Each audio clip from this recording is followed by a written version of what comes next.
Welcome back to Success and Equity on BCTV. I'm your host, Francis Mayer, and I'm not just the host of the show. I'm also a BC alumni. And Fitz, someday you will be too. Fitzgerald, you are a member of SGA at Bakersfield College. And what is SGA, and how did you get involved? So, of course, SGA stands for Student Government Association. And as how I got involved,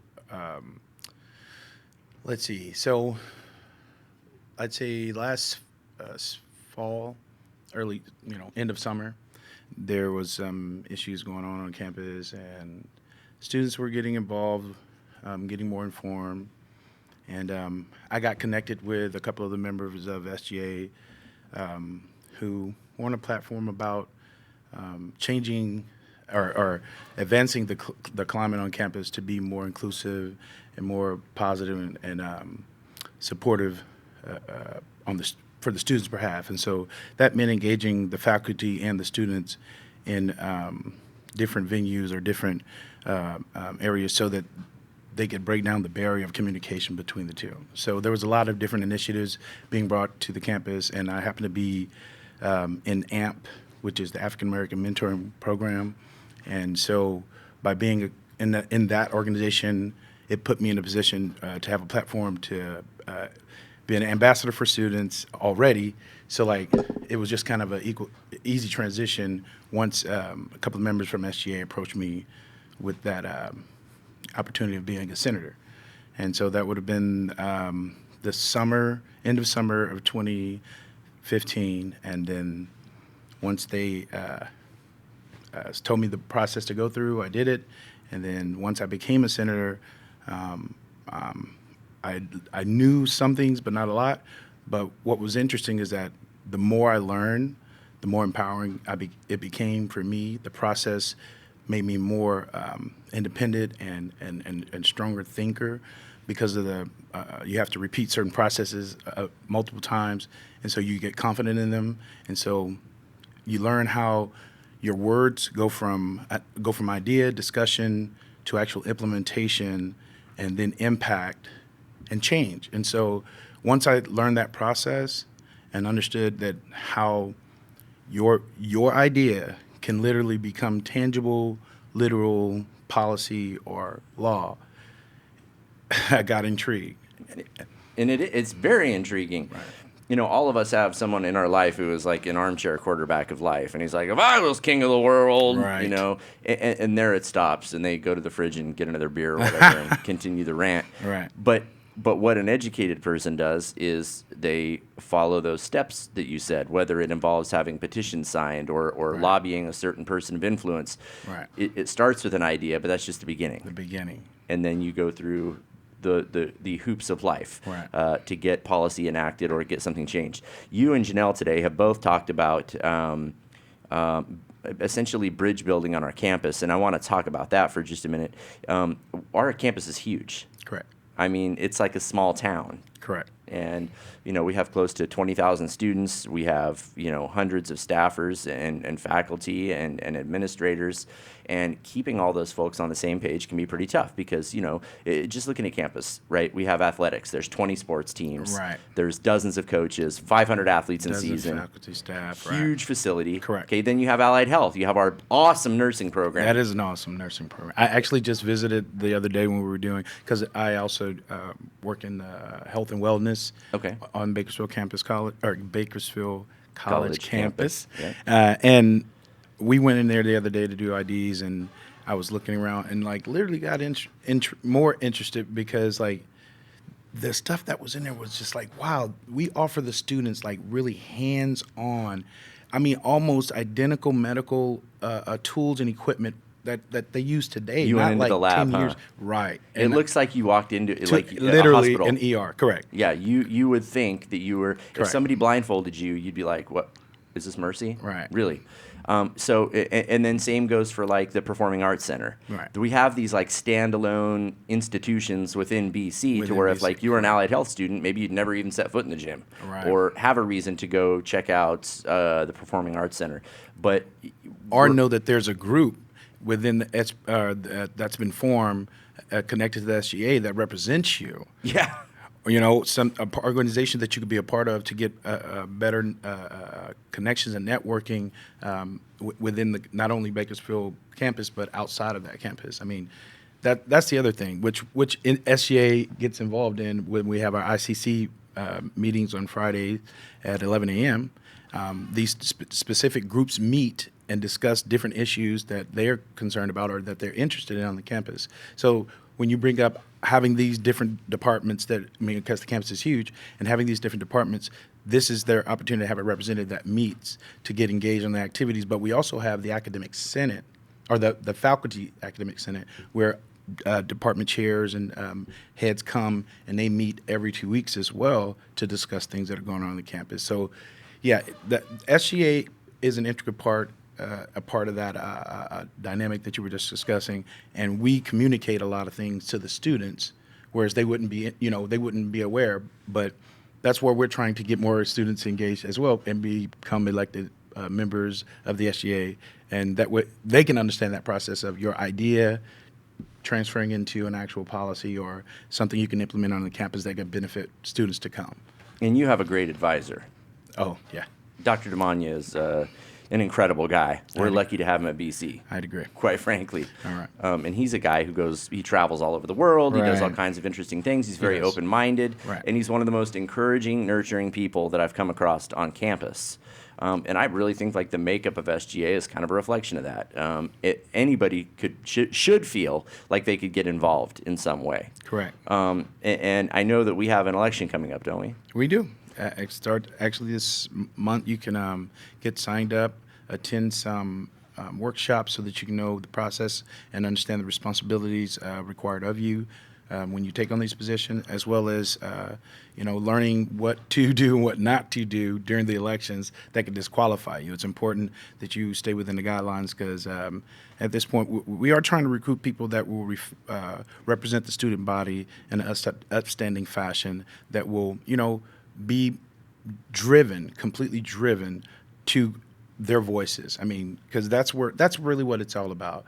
Of course, sometimes your opinion counts, but it shouldn't lead the choices being made.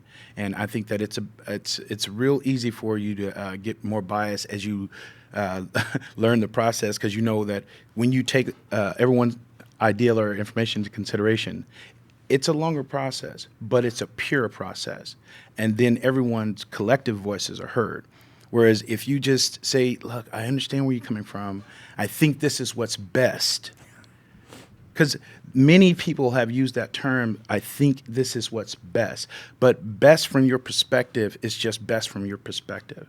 It doesn't include everyone else.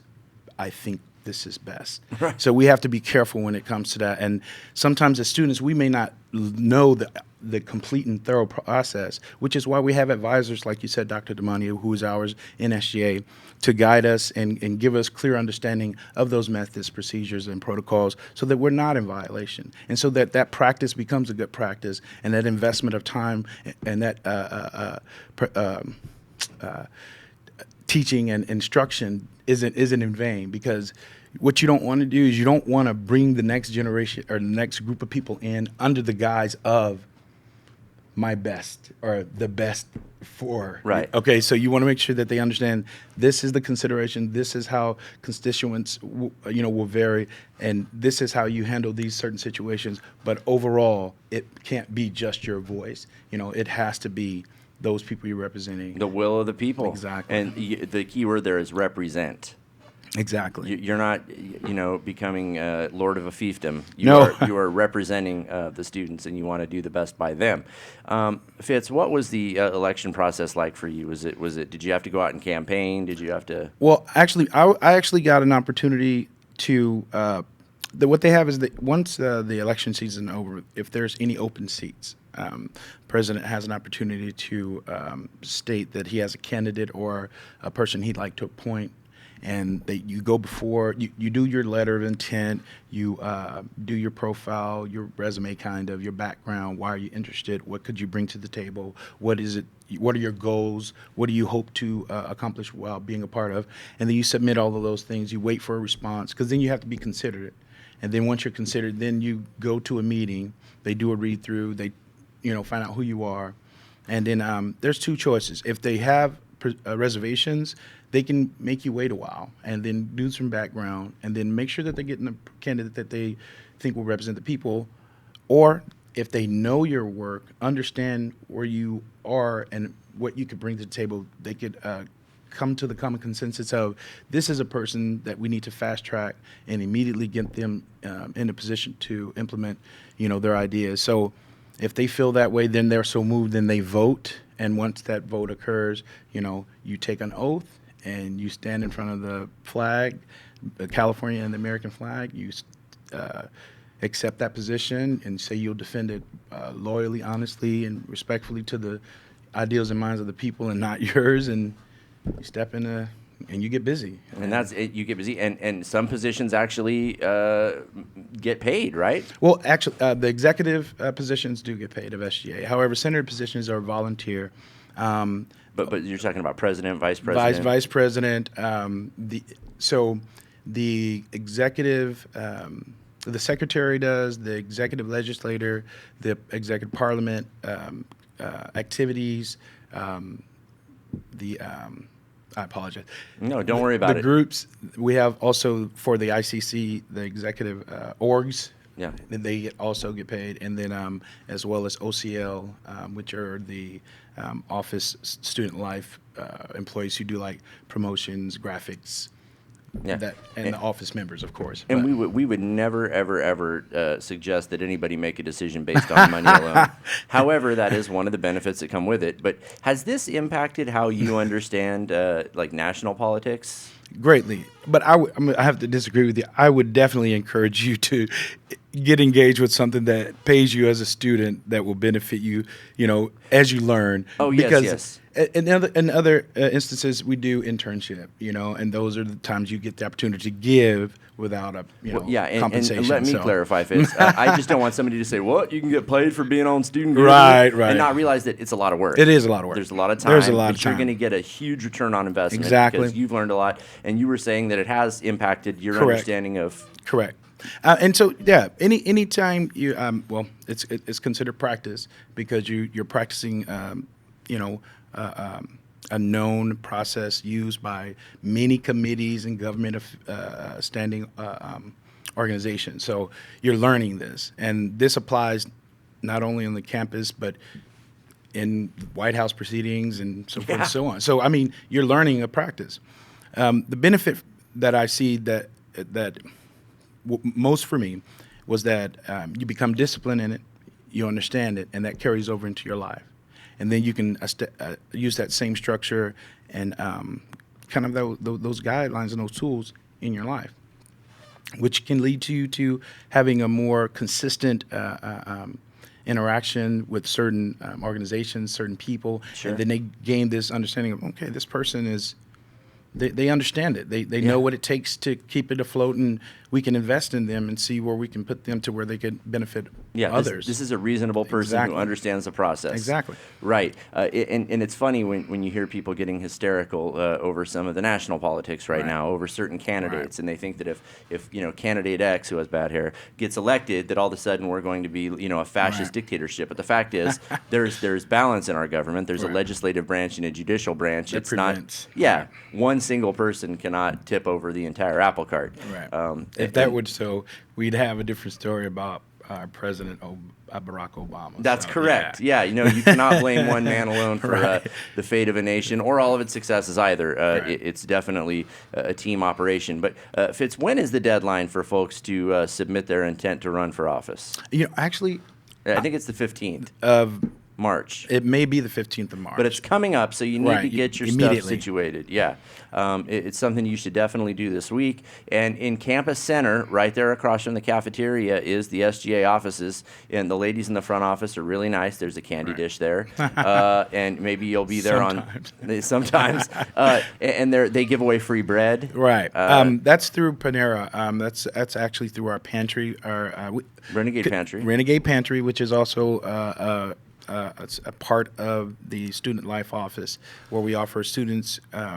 It used to be twice a month. I believe they do it accordingly as we have Right. supplies. So once a month is the least I've seen it. But what we do is students who participate, they sign up for it. They state what their desires are, or whether it's vegetarian, vegan, or regular, and then you can get those items at the food pantry, as well as each morning you can get bread in the SGA or Student Life office. Come in, sign up, put your student ID in, and then you can get some bread, which is actually really, really good. And we are very thankful that that connection has been made, that bridge has been made with Panera and Bakersfield College, because it benefits a lot of students and its staff and faculty too. Sometimes because let's be Stuff real. happens. Exactly. Stuff happens. Let's be sincere. I mean, Yeah. just because you get the college degree and you made it past life still happens. It does. Like, let's say you leave your camera that you use for your job a lot in your car, and let's say that you had a couple $1,000s in there to repair your air Wow. conditioner, and it got stolen out of your car. Life happens. and then you need bread. And then you need bread because you gotta eat. baby's got to eat, Right. and that's the way it goes. Right. So, like you said, let's be real. Right. All of us have struggles Right. and obstacles that we come up against. But at BC, we're all about building bridges and figuring out healthy ways around those. Correct. It's a great environment. And Fitz, also, I know we've told your story before, but you were a non-traditional student. Correct. Despite the fact that you look 15 years younger than me, we're actually close to the same age. Correct. And you are another person who's making the most of their time on the BC campus. Doing my best. Awesome. Well, we appreciate it, Fitz. And if it's time for you to change tack in your life, if you want a little bit more out of your time on this beautiful Blue Pearl, it can start at Bakersfield College, and it's not as hard as you are making it out to be. There are people whose sole job on campus is to make it easier for you to enroll and get on your way to success. But it all starts at Bakersfield College at 1801 Panorama Drive. It's a beautiful campus. We've got a little bit of something for everybody. And even if you just want to learn about astrology or learn how to fix the plumbing in your house or exercise, we have something for everyone. So stop the excuses and call Bakersfield College, 395-4011, and start the journey today. In fact, you could just come up to the campus and take a walk. It's beautiful. We've got mature landscape and gorgeous buildings, and there's always something going on. So stop with the excuses. Start today. Thank you for watching this week on Success and Equity on BC TV. We'll see you next week.